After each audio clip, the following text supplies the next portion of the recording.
digital skills gap, how do we plug this gap? Our panelists here have already been introduced, so I will, without further ado, go straight ahead to Senator the Honourable Erica Beth from Australia, who is here with us on the panel. Senator, let me begin by asking you first, before we get into the specifics of this challenge that we face here in India, particularly the digital skills gap. I'd like for you to talk to us a little bit about the role that you believe Australian universities and educational providers are playing, not just in India, but in terms of providing opportunities to a very huge number of Indian students who move to Australia every single year, and in terms of, let's say, preparing them for the future. I'm very pleased to be here, and Dr. Manish, thank you very much for the invitation to be able to be part of this distinguished panel. Australia and India have a growing relationship, a strengthening relationship, and part and parcel of that has been the growing number of Indian students coming to Australia to seek further education. And we have our universities, but we also have our institutes, and Dr. Manish has a number of them in Australia to which Indian students come to study, and it is good to see the exchange of ideas and educational opportunities between India and Australia. Australia likes to think that it has a good education system and trains people well, but of course we can always do better and seek to improve. That the Indian diaspora in Australia is now the third largest group of migrants in Australia. The English are number one, New Zealanders number two, Indians number three, having overtaken the Chinese in recent times as a diaspora. And so India is becoming more and more important to Australia, and I'm delighted that with Dr. Burt we were able to establish the India-Australia Strategic Alliance some 10 years ago, when people were saying only look north. Some of us believe we should be looking northwest, namely to India as well. And today we have a free trade agreement, and that will help strengthen the bond, and we have the revitalised Quad as well, which sees the strengthening of our defence cooperation. And so the educational cooperation that we can get between our two countries will be of great benefit to both our peoples, but if I might say, I think especially to the Indian students that come to Australia, and I would encourage as many as possible to come, enjoy Australia, become qualified, and then, should they so desire, and hopefully they will, return to India and grow their economy and their future. Well, we certainly hope so, Senator, and I can personally vouch for the fact that I know of a very large number of young people who have chosen Australia as their preferred education, higher education destination. Of course, the US and UK continue to take in a lot of Indian students, but I know that Australia is right up there amongst the most preferred destinations, and the success of ATNC, I think, is testament to this growing India-Australia education partnership, which I think is going to be a major defining factor in the bilateral relationship itself. Okay, let me now come to Dilip Chinoy, since we have to really look at the India picture as we talk about today's theme.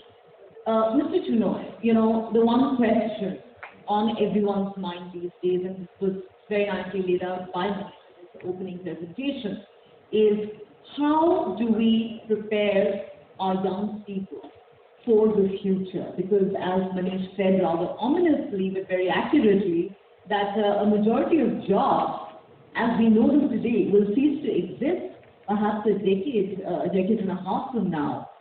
Therefore, how do we prepare for that future, keeping in mind the enormous challenge that we have, that even as we take pride in our demographic dividend, we know there is this enormous digital skills gap that exists in this country. How do we plug? Thank you, Neha, for that question, and thank you, Manish, for having me here. What was not mentioned when I was being introduced was that I was actually the co-chair of the Australia-India Skills Working Group 4 years back, and we got this question. But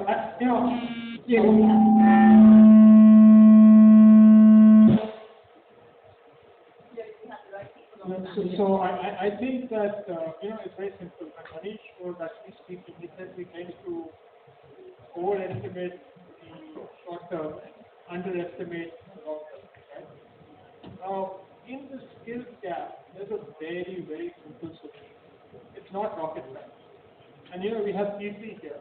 So, TP is a sector skill council. We of course have the newly appointed Skills University, Punjab there. So, it's what needs to be done. I think the first thing is that there are three elements in this whole thing. You took the student class, but the student is first. The academic institutions are second, and then you have industry. So, till about 5 years ago, about 8 years ago, there was no signaling available from industry to academia or to students. What are the job potential that is required or available in different sectors, and what are the competencies that are required to be taught by the academic institutions so that the students actually realizing the job potential can also be trained to be job ready or employability ready.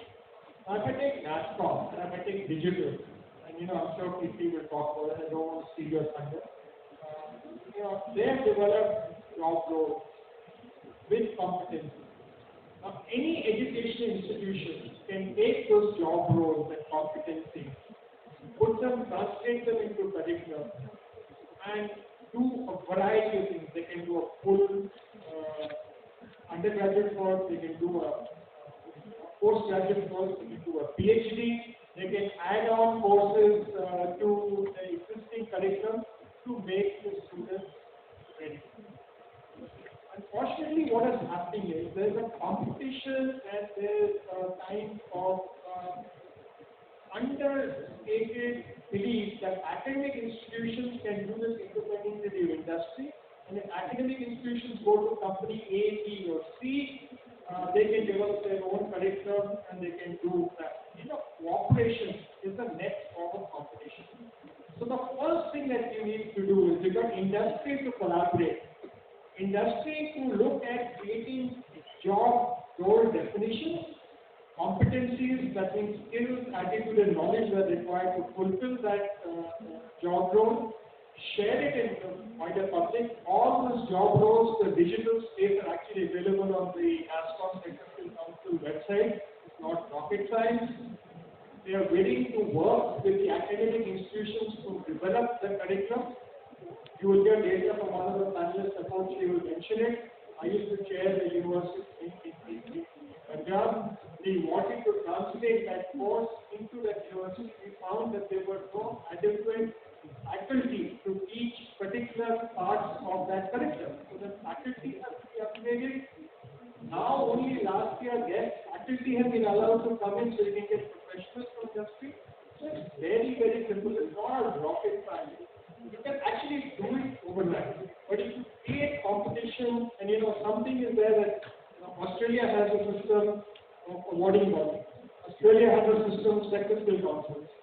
In these studies, we felt that there should be only one sector skill council, not multiple awarding bodies. Because multiple awarding bodies will face the same problem that we are trying to solve with the centralized university exam. Because nobody can judge Bihar, school board versus the Maharashtra school board versus the Tamil Nadu school board versus the Punjab school board versus the PhD. So it's very, very simple. Okay? Step one, get industry together under a sector council or whatever it is to create the job roles and the competencies. Step two, work with the academicians to actually create curriculum and parallelly put out into the digital space what are the job opportunities that could be in a different sector and what is the competencies required there. Simple. You put this out, you coordinate as a nation to get it done, you will transform the company. That's it. Well, I think Mr. Shenoy, you made some excellent points there. It might sound very elementary, and yet I think we have a long way to go in perhaps achieving this very important collaboration that he is talking about. So let me take this now to BC Space, CEO of Texas Skills Council, Mascom. Mistakes, I think, like I just said, Mr. Shenoy makes an excellent point. Do you believe that we need a much greater collaboration between educational institutions and industry? Because ultimately, these two have to come together to offer our youth the kind of opportunities that they need to prepare them for a bright future, a bright career that they hope to have when they go to fancy institutes and get to fancy degrees, but not necessarily end up with the right skill set that they might need to make it in those industries. Of course, people like Asian institutions like UPSC are already doing a stellar job in bridging this gap that we're talking about. But how do we ensure that this demographic dividend that India talks so much about does not turn into a demographic disaster? Thanks, Neha, and it's great to be here and great to have co-panelists who stepping up what I need to say so nicely. So thank you for that. I think first of all, what you say comes to you. So I don't want to talk about a demographic disaster. My apologies. It is going to be a demographic dividend. I was hoping not to have to use that term, but I think it's be pragmatic. So let's not. So I would say that I'm an optimist, and a lot of what Dilip says about the step 1, step 2, step 3, step 4 is absolutely bang on point. The devil is in the detail, because we can plan, we can create strategy, we can create a vision, but execution is where things fall flat. And why do they fall flat? So I'll take the example of, he talked about the competency framework. I will tell everybody in this room that the competency framework that has been set up by NSBC and all the secretaries council working with the National Skill Development Corporation is just fantastic. Nobody knows about it. It's sitting on our website. And particularly when you look at it for the emerging technologies, the conference about digital skills, so very painstakingly, with industry work groups for every one of these technologies, whether it's, I think I have the members of the work group here, talking about whether it's AI, whether it's big data, robotics, blockchain, we have industry groups coming together, creating these competencies, creating an occupational map, a ladder of where do you go, if you learn, what do you need to learn. So what happens? Why don't people use it? And I'll give you another example of how when people use it, what happens. So there was a company, I can't name it, which is about 16,000 people in technology, and they were going to set up they were re-looking at their competency framework because with all these new technologies coming in, it's new job roles, new ways of doing things, so what do you do? So they were going to give a contract to a large consulting company, why not? And consulting companies will obviously consult. So they gave them a very nice proposal, nice and juicy. Till one day we just happened to go and meet them and we showed them what work we have done. So they said, hey, wait a minute, how much will you charge for this? So we said, nothing, it's on our website. So they said, but this is what we're asking this consulting company to do. So we said, don't. So simple as that. And so they didn't. So they actually saved boatloads of money by simply using this competency framework, which is defining a job role, taking competencies, splitting it up into performance criteria. You can design your assessments, you can design your job role. So that's one very cool thing I would advise all of you to look it up. Second, the regulator, we have a new regulator for skills called National Council for Vocational Education and Training. They have decided that we need a little openness in our world. So Dilip, you will be very happy to know that they are breaking up this QP structure, which is the bane of all our existence.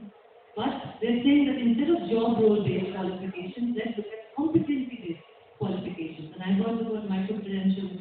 So they're also looking at making micro-credentials approved. Now what this means is, it's very, very significant. Because this means that when you have a approved, a validated course under the new education policy, where a national credit framework is being developed, all these courses become eligible for credit with this valid accreditation.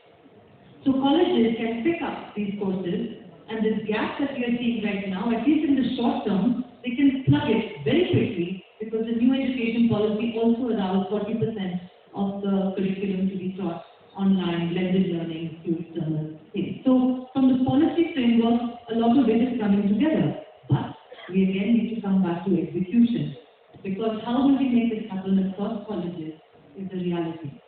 So in 2018, NASSCOM signed an MOU with the Ministry of IT for a program called Future Skills Prime. The idea was take digital skills to every Indian citizen. We also took a big call, actually a very revolutionary call, to say that digital skilling is not just about certifications, it's also about building awareness. Because if you don't know what these technologies are, what are you going to learn, why are you going to learn it, who knows what is AI, who knows what is blockchain? Everybody only knows about hacking and black-hooded guys in dark rooms sitting on computers, and we talk about cybersecurity. But cybersecurity is a whole lot more. So if you don't know about it, why will you learn it? So digital fluency was brought into that platform. The platform is available to all. So to your point of collaboration, to say, kill the competition among the colleges, this platform helps to do that because it's open to all. What about collaboration with academia? Yes, every company is going to colleges and creating programs with them, but under this framework, the National Skills Qualification Framework, we are talking to industry to say, hey, so we're changing the paradigm of how we build these competencies. Earlier, we used to take a work group, build the competencies framework and say, hey, use it. Now we're saying no. Industry, come in, you tell us the content, you tell us the competencies, you look at our certification, and then you promise that you are going to recognize this certification. The biggest challenge in scaling has been the recognition of this accreditation, this credential. Is it valuable? If your credential is valuable, people will use it. So if it comes from industry and it has that pull after it, it will be valuable. So things are moving, hence my optimism. And once this momentum picks up, I think we will be making real steps towards plugging the gap. Well, I think everyone in this room would certainly want to share your optimism on that. Thank you so much for laying out beautifully the roadmap, really, for the future. Let me now go talk to our next guest, Dr. Sandeep Bora, who is advisor to the Government of Punjab in the Skills Development and Technical Education Department. Dr. Bora, we are conscious of many paradoxes, one of which I strongly believe is this, that on the one hand, we constantly talk about the growing job crisis in this country, which is a reality which we cannot run away from. Some might tell you we have unprecedented unemployment in India right now. On the other hand, your industry voices complain about a talent deficit. They say the jobs can't seem to find the kind of talents they're looking for the kinds of job opportunities that exist, but which they can't seem to offer to the people who are coming to them because they don't have those requisite skill sets. So the question again is, how do you plug this gap? How is, for example, the government of Punjab helping the youth in that space, in, readying themselves for those opportunities that seem to exist, but which they are perhaps not able to tap into as of today? First of all, thank you to Dr. Manish and others for inviting me. Like all the panelists have given certain perspective, so let me give you a different perspective from the state point of view. If we look at the industry-academia interface, when we say industry, one side say what you said, that they have a talent deficit. Academia is not able to place candidates, there are unemployment, and unemployed youth being churned out of the colleges. We have been having many conferences, industry-academia interface. I remember when I started my career way back 2000, since then I have been attending industry-academia conferences. we talk. Industry on one side, they talk about something, academician will talk, but we do not shake hands. We move parallel to each other. We never shake hands. We talk, we discuss, but after the event, we disappear and we don't talk. So what we've done, if you look at it in Punjab, we have taken certain steps, and particularly when we talk about India, and like Kirti just now mentioned, we are very confident and optimistic about our demographic dividend. But we should first of all understand India is not a country like other countries. Our one state is equivalent to Australia. And if I talk about Punjab and Haryana put together is equivalent to Australia. So what we need to do is Punjab or state level initiatives are very important. If I give you a perspective, what we have done on ground, we first analyze that there are so many institutions of Punjab. And if you say we have a higher education department, similarly at a national level also there are different bodies. Technical education doing its own role, and then industry department is there. First of all, what we did was bringing all of them together under one department and under one initiative. We had a round of discussion. And the second thing what we found was that whatever we planned, whatever we discussed, execution was a major issue. How to execute it? Give you an example. Like Microsoft, under the Future Skills program of NASCOM, Microsoft said that they signed up with NSC to train about 100,000 people in India on digital skills. MOU signed. But you ask Microsoft how many of them have been trained, they don't have data. But in Punjab now, when I say execution, we first went to the execution level. We set up a rural centers. We have about 200 rural centers in about 12,000 villages in Punjab. We have 100 urban centers and the 8 multi-skill centers. This paradigm, this pyramid, what we have created was the execution route. You would have heard about employment exchanges. Now coming back to the salient side, we have employment exchanges across India. And if you go to an employment exchange, you'll find old infrastructure, one person setting, just listing the candidate. We have completely restructured employment exchanges. They are now known as District Bureau for Employment and Enterprise. So at district level, we have one department which will talk about skilling. Other department is employment exchange, which is DBE. Job is to provide or bring jobs in collaboration with industry. Both are under the leadership of the district magistrate, but the deputy CEO is the industry. We have appointed in all 20 districts industry people as a deputy CEO. Now, this is Microsoft. When they came to us for a digital skills program, we signed up for 20,000. And they said, can it be under the same umbrella MOU? We said, no. Let us show you the execution part. We signed up 20,000. And if you now ask them, there are 17,000 students undergoing program at a rural level, at urban level in Punjab under Microsoft. So we have been able to execute that plan. Industry, we have been able to bring together under our system. So if you look at in our model, industry bringing industry along with academia, we have set the example. We have a very great model of industry institute interface.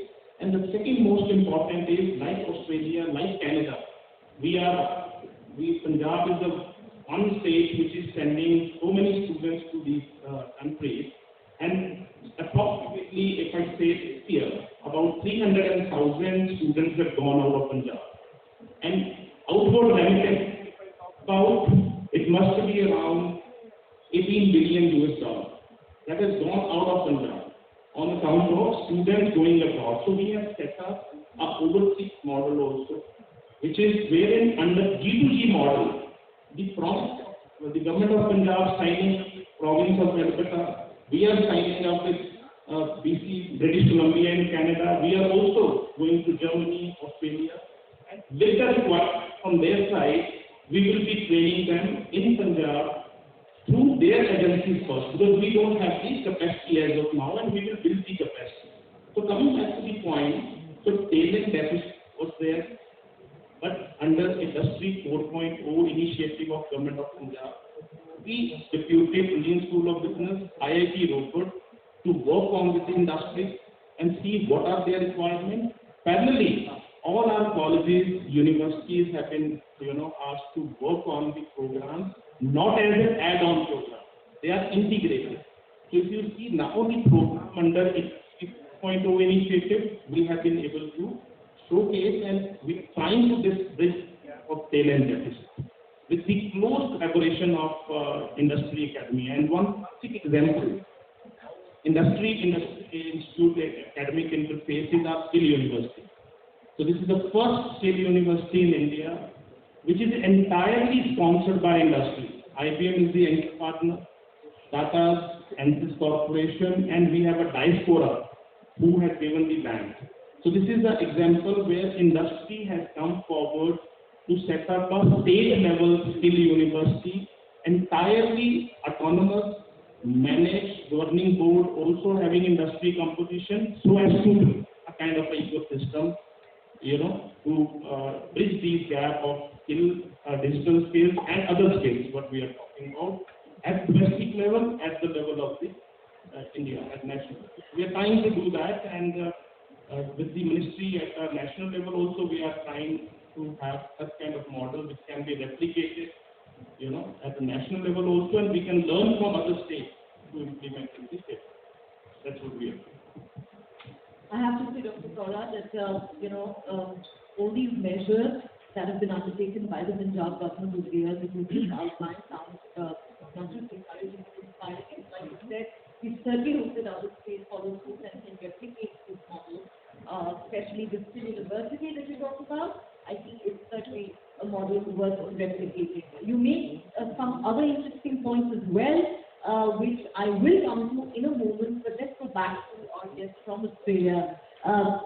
Senator Abbott, I have a couple of questions for you. Since we are discussing the challenge of employability in India through the prism of the education that we provide to our young people, would you like to talk to us a little bit about any employability challenges that you face in Australia? Maybe we could just compare the two models, even though, of course, I understand that demographically in terms of population, which is very, very different country. I would love to know about what the Australian experience has been like.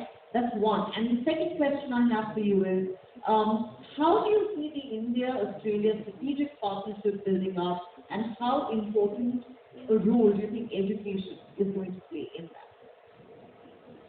Within Australia, we have got a very good situation in relation to employment generally. There is, in fact, not a job shortage, but the opposite. We have employers seeking workers, needing workers. We have the signs up in businesses now saying hairdresser wanted, barista wanted, shop assistant wanted, apprentice wanted, and so we have a shortage of workers in Australia at the moment. And one thing that industry does say in Australia is that the institutions don't necessarily fully prepare the student for the experience of the workforce. And I think that will always be an issue. The question is, how close can you get industry and the institution to work together to cooperate to provide as qualified a student as possible so that they are ready, fully ready for the workforce. But in general terms, Australia at the moment is looking for and needing people from overseas to fill a lot of the labour gaps. That is where I think there is a great opportunity for young Indians in particular to come to Australia to both study and work, and combine the two and hopefully enrich their experience as students and then get a better understanding, and that will help develop the cooperation and the understanding between our two countries. Quite some time ago, there was the Colombo Plan, where students from around the Southeast Asian sector came to Australia to study and then went back home. And it's been interesting for myself to meet with many a person in government departments, in fact in public life, who had been to Australia under the Colombo Plan and then had gone back to their home country with a, thankfully, wonderful experience of Australia and were willing to sing Australia's praises. And as a result, when they were discussing policy, deciding on policy, Australia was in fact at the forefront of their mind because of the wonderful experience. In recent times, under the Abbott government, we had also a reverse Colombo Plan, as we called it, where we encouraged Australian students to go overseas for 3 months, 6 months, 12 months, and experience the educational institutions and the culture of our Southeast Asian and the subcontinent friends. And that has also been a very successful program. I see the limitation of the India-Australia alliance as basically being limited only by our imagination. There is a full range of possibilities and opportunities that we need and can embrace, and I think in recent times, given certain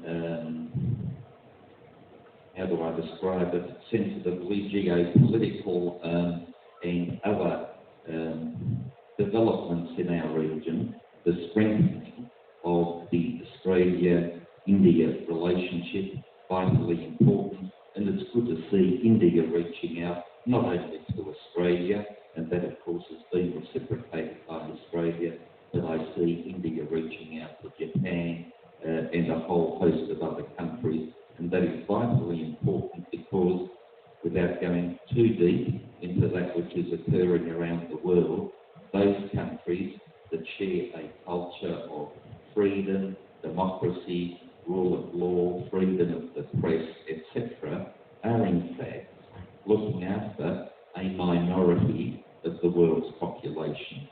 We need to stick together, work together, help each other to ensure that the freedom-loving countries of the world are not picked off one by one by superpowers that are motivated by a desire for a hegemony rather than a cooperative world situation. And what better way to ensure that leaders in various countries become a better world citizen than by exchanging between countries, experiencing other countries' cultures, especially those countries that have those values of which I've just spoke about, fundamentally important values, and it is with those values that we can see our economies grow for the benefit of all our people. So I look forward to an ever-growing, ever-expanding relationship between our two countries, and can I say that the Punjabi at the moment is the fastest growing language group in Australia.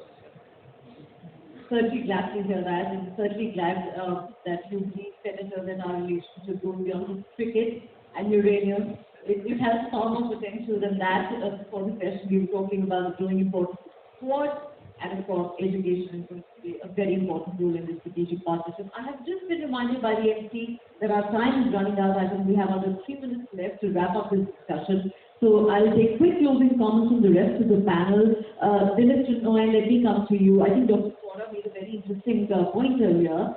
Since you talked about the need for greater collaboration between academia and industry, he says we meet regularly at conferences and seminars and public events, but then rest of the year we don't really talk to each other. So how do we address that problem? There has got to be greater interface between the two on a more regular basis, especially now that we're in a post-COVID world. We know that millions have lost their jobs in the last 2 years, and there has been greater automation in these COVID times than ever. You want to agree with that? So just 2 quick points.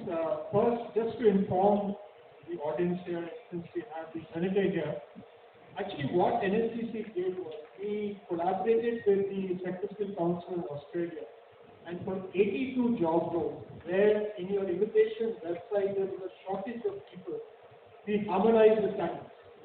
And so if anybody came out with that certification in India, it was automatically equivalent, but it didn't get into a formal agreement. And the agreement that we did yesterday with the UK might actually serve as a precedent for Australia to actually get that mutual recognition going. The second thing is with anybody, and this is an open challenge, if any industry says that they can't find people, just go to the sector skill council. You don't have to spend money. I think Kirti's example is fantastic. They can guarantee you an employable person within the amount of time that it takes to train the person. Right? Or you work with the Punjab Skills University, you say you have a shortage of people, they will deliver the people. My only thing to Mr. Kaur is try and not create a separate stream for Punjab, try and integrate with the national framework, try and work with the sector skill councils. If 5 states do that and the country does that, you will transform the skills landscape in India. Thank you so much for keeping it short. We're almost out of time, but Kirti said as we wrap up this discussion, very quickly, we see in the countries like India and China sending more and more students abroad. Why do you think that it's happening? Is that something that should concern us, or is that something that we should welcome? How do you look? It's two sides of the coin. I think it's really important to know that it's a question of the type of jobs that are going, that are moving, and it's a constant discussion we have about talent mobility and what's our stand on it. I think where there is a shortage of jobs, of opportunities in India, we should definitely welcome people moving away and for opportunity which doesn't exist here. But where we have a shortage and where people are going abroad to study things that actually could be studied in India, we have to introspect a lot more. Because what's happening is we are skilling our people, we are funding their education, and then other countries are enjoying it. So that's really great. Why aren't we able to teach them? So I'm really not a big fan of a blanket statement of talent mobility. In fact, I would ask the question to say, if you are so keen, Senator, if you are so keen to welcome Indian talent, I want to know what countries like you are doing in return for India. Because when we grow them, we train them, and then you enjoy the benefits, we need to get something back as well. So please think about that. I totally understand your sentiment, but the senator might say, well, is that really my headache?